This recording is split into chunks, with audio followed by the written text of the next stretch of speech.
En Conide Inmobiliario, naturalmente tecnológicos.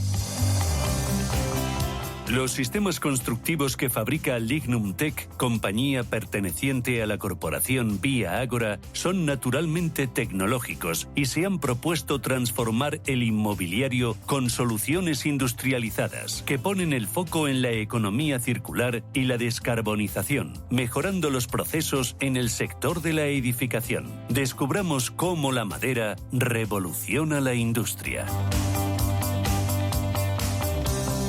Pues hablamos en los próximos minutos de la madera, de su aprovechamiento, del cuidado de los montes, porque evitar la despoblación rural, mitigar también el cambio climático y utilizarlo, pues es uno de los productos más sostenibles, la madera, y naturales que existen en el mundo. Y es que la madera es un elemento tradicional utilizado desde los orígenes de la humanidad para producir, fíjense, energía, fabricar muebles, construir casas. Pero sin embargo, en los últimos dos siglos, desde la Revolución Industrial y también especialmente durante la segunda mitad del siglo XX, la madera pues ha sido sustituida gradualmente por recursos no renovables como pueden ser el carbón, el petróleo, el hormigón o también el plástico. Y es que esta industria tiene un papel fundamental en esa construcción de una sociedad más verde, sostenible, y quiere también dar respuesta a uno de los grandes retos del sector inmobiliario: descarbonizar nuestro parque edificatorio. Y en este programa, Naturalmente Tecnológicos, vamos a tratar la industria maderera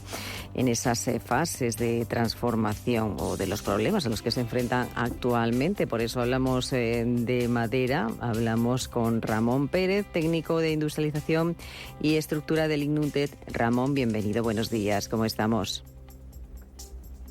Hola, buenos días, ¿qué tal? Cuando nos referimos, Ramón, hablamos de esa primera transformación de la madera, ¿de qué estamos hablando? Pues mira, la primera transformación de la madera se refiere a todos aquellos procesos que cambian o alteran el tronco del árbol, desde que se corta hasta que se transforma pues, en tablas, en astillas, en fibra, en otros productos. Y bueno, pues de lo que se trata en realidad es de pasar del árbol a otros objetos manejables que pueden ser utilizados pues, en carpintería, bricolaje, construcción, embalaje o energía, fundamentalmente.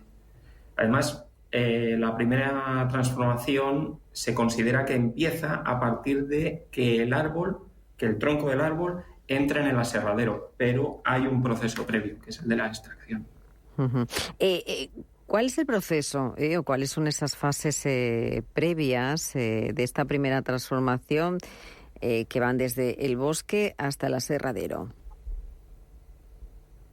Pues mira, al igual que ocurre con el sector inmobiliario, que para poder edificar se requiere un plan urbanístico que lo regule, en el sector forestal ocurre lo mismo. Lo que pasa es que en vez de llamarse plan urbanístico, se llama plan de ordenación. Y de acuerdo con ese plan, a lo largo del tiempo se hacen una serie de actuaciones entre las que se incluyen pues, las claras y las cortas. Y esas cortas nos dan lugar a un aprovechamiento forestal. A partir de aquí entra en juego la figura del maderista o rematante, que es esa persona experta que trata con los propietarios forestales y con los compradores de madera para hacer esa transferencia de la madera del monte al aserradero, ¿no? Entonces, una vez el rematante ha inspeccionado esas características de los árboles señalados, viendo su altura, su diámetro, su ubicación en definitiva, la especie, pues se establece el destino de esos productos de madera, ¿no? Uh-huh. Entonces, una vez queda todo eso claro, se planifica el aprovechamiento en función del destino de la madera, si la madera va a embalaje, si va a madera serrada para estructuras o si va a chapa de madera, hay distintos productos, ¿no? Entonces, de acuerdo con el destino de la madera y las condiciones de pendiente, lo que llamamos nosotros, los técnicos, condiciones fisiográficas del monte, pues se determina el sistema de aprovechamiento. Pero normalmente todos esos sistemas de aprovechamiento tienen unos puntos comunes, que son la corta, el apeo del árbol, que normalmente llamamos pie en el lenguaje forestal, uh-huh. Y una vez apeado, dependiendo de si lo que se extrae es el árbol entero o trozos de tronco que llamamos trozas, se procede a ese primero a un desramado perimetral, dejando solamente el fuste, solamente el tronco, y luego se procede o no al tronzado de las piezas, dependiendo del tipo de aprovechamiento, si se saca, ya te digo, el árbol entero o por partes, ¿no? Y luego, si se saca por partes, por ejemplo, que es un aprovechamiento de tipo madera corta, lo que se hace es apilar esas trozas y aparece un tractor forestal especial que llamamos autocargador, que tiene una grúa y carga esas trozas y las lleva a una zona amplia que tenemos en el monte que llamamos cargadero o parque, que es, digamos, el punto en el que los camiones recogen esa madera y se la llevan al aserradero. Es un poco el esquema general. Es importante entender, ¿no? Definir cómo es esa primera transformación. A mí me lo explicaron hace unos meses, porque tampoco lo sabía, pero es importante definirlo, pero también es importante definir, que la madera es una solución, o la industria maderera es una solución para descarbonizar nuestro parque edificatorio. ¿Y por qué, Ramón? Pues mira, para que te hagas una idea, el cemento a día de hoy es el segundo material más utilizado del mundo, por el ser humano, solamente después del agua. Y fundamentalmente, pues con el cemento hacemos hormigón. Y pues mira, Elena, es que resulta que la fabricación de hormigón es la causante de entre el 7 y el 8% de emisiones de gases de efecto invernadero mundiales. Y para producir un metro cúbico de hormigón se necesita emitir en la atmósfera 120 kilos de CO2 equivalente. Para producir un metro cúbico de acero, por ejemplo, la cifra llega a 5.320 kilos. Es una burrada. En cambio, para producir un metro cúbico de madera serrada, el CO2 emitido solamente es de 15 kilos.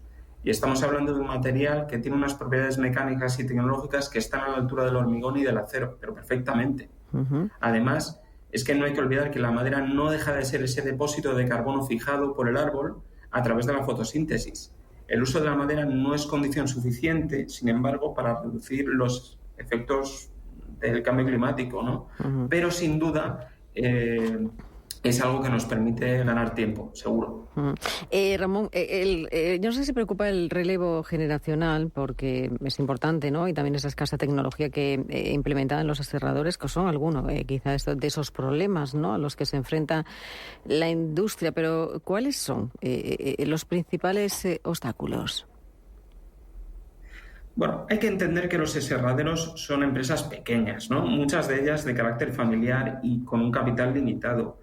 La maquinaria de los aserraderos es una maquinaria cara y es difícil que esta clase de negocios pueda disponer o suela disponer de un excedente que les permita invertir en esta nueva maquinaria. Además, es habitual que cada aserradero se especialice en obtener un producto de primera transformación que le garantice, pues, esos beneficios de manera constante.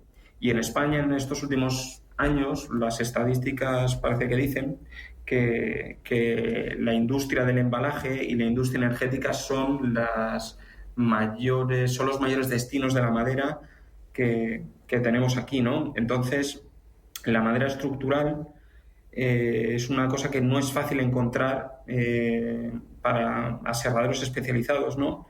Que se centren en este tipo de tecnología, porque requiere de una silvicultura determinada, una materia prima más cara, porque implica extraer árboles enteros o fuste entero, que requiere un aprovechamiento más caro, y luego, pues, una vez hechas las tablas o los tablones o los listones, pues hay que ensayarlos o hay que clasificarlos de manera visual. En definitiva, hay que hacer una serie de operaciones para acreditar que esa madera tiene las propiedades resistentes que tiene.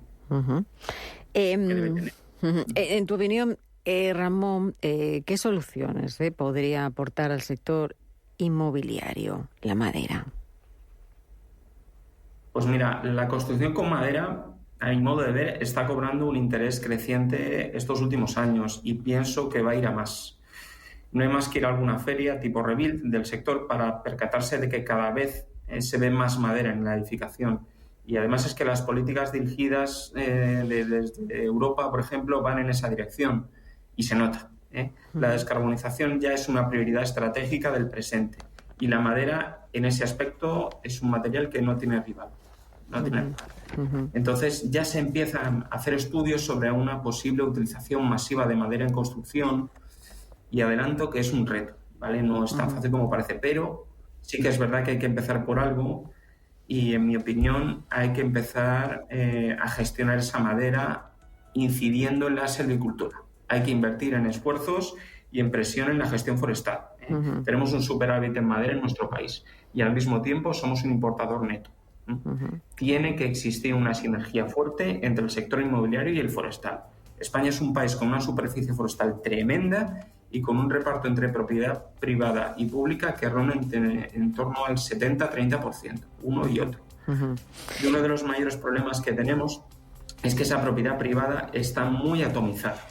La media de superficie del monte, para que te hagas una idea, en Castilla y León, por ejemplo, es de entre 2 y 3 hectáreas, mientras que un monte público ronda los 470, 500 hectáreas de superficie media.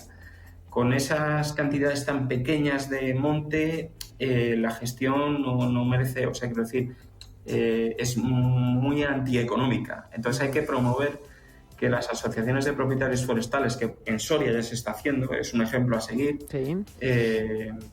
pues bueno, se conformen y se sumen, Ramón.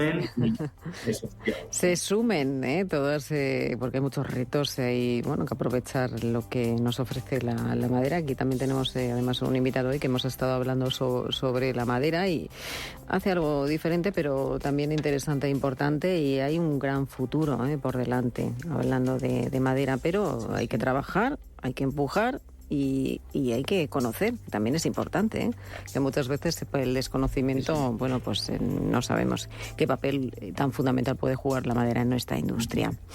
Pues Ramón Pérez, técnico de industrialización y estructura del Lignum Tech, muchísimas gracias por acompañarnos y arrojarnos luz sobre la madera. Gracias. Gracias.